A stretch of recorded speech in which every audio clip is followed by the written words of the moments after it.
At a campaign rally in Durham, New Hampshire, former President Trump said under the Biden administration, the American dream is dead in his latest remarks against Biden. Joe Biden, the Democrat Party, are incapable of solving any problem. They haven't solved anything, they've only created problems, Trump said. As Joe Biden is in the White House, the American dream is dead.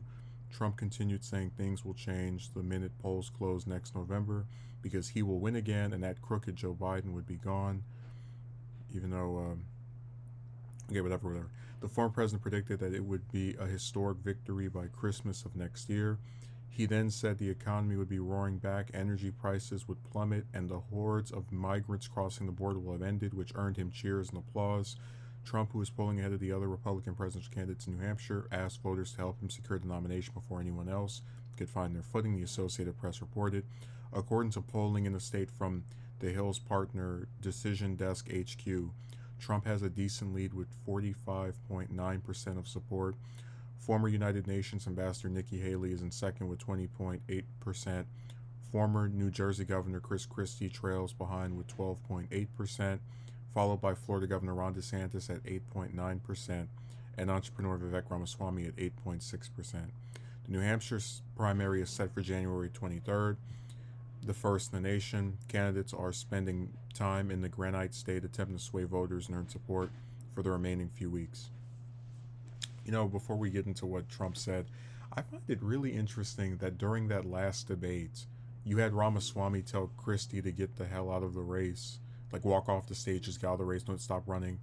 But if you actually look at the polling, if anything, Christie has more of a reason to stay in than probably anyone that's not Haley. I mean, if he's in second, excuse me, uh, third place, and even in the margin of third place he's in, it's like several points ahead of the guy who everyone thought was going to possibly be a challenger to Trump, which is DeSantis, and the other person who is like getting further and further up, which is Haley.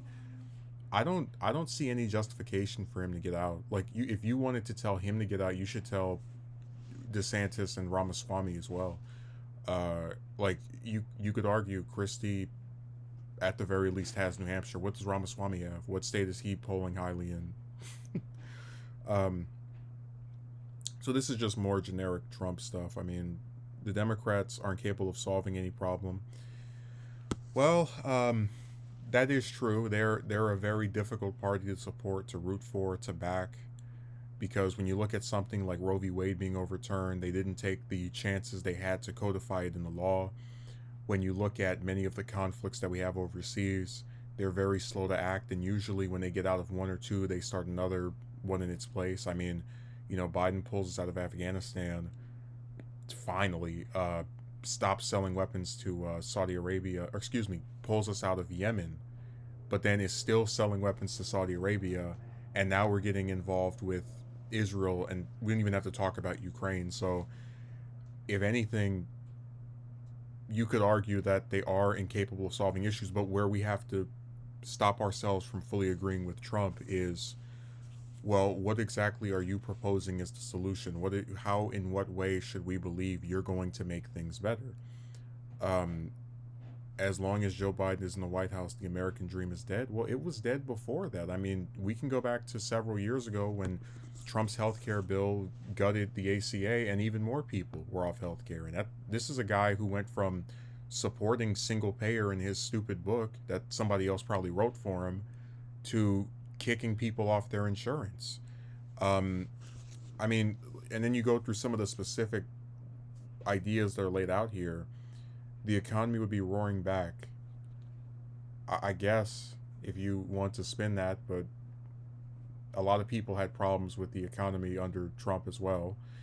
Um, the hordes of migrants crossing the border will have ended. I don't buy that at all. This is a guy who had 4 years to build this wall of his, and he didn't. So what? What?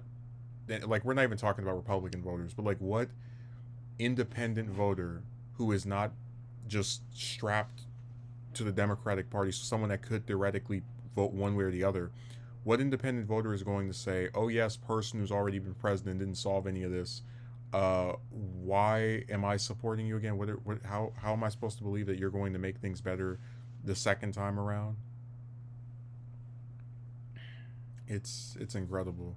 The American dream is dead. It is dead, but it's been dead for much longer than Biden's been around. I mean, you know, whether you're talking about this the college scam of going to some university and then, for the purpose of getting a higher paying job, and then by the time you get out you have so much debt that you spend the next several decades of your life paying it off, or I don't know, the jobs that you say, hey, can I work full time, and they hire you part time, so even though you have a job you still can't take care of yourself. I, I just, you could easily say the American dream is dead, but it's been dead for much longer than it didn't die after January 20th, 2021. It's been gone and deceased for much longer. I mean, we're the same country that encourages people to volunteer for our military, but then over a quarter of all homeless people are veterans. So, just I agree with him about the dream being dead. It didn't start with Biden.